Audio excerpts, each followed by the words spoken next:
Hey guys, so today I wanted to do a quick unboxing and review of this charm bracelet making kit. Guys, look at this little box. It is super cute. It kind of looks like a little purse, but let's go ahead and open it up, see what comes inside. All right guys, so these are all the things that came inside the box. We have the little charms right there. We have the beads. We also have the little strings for the necklaces, and we have the little bracelets. I have one on right now. As you can see, you can obviously roll it more down because we're gonna have it full of charms, and we're actually going to create that right now.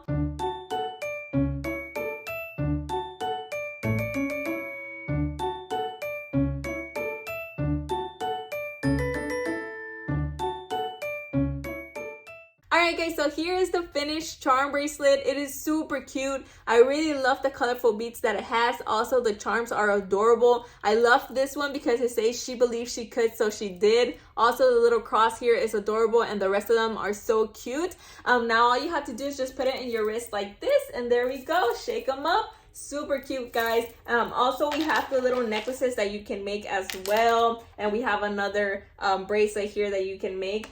But yeah guys, it is a super cute set. It's definitely easy to make, and it comes in this little cute box, so I would definitely recommend it, especially now that the holidays are coming up. It makes for a perfect gift, and yeah, your little girl's gonna love it.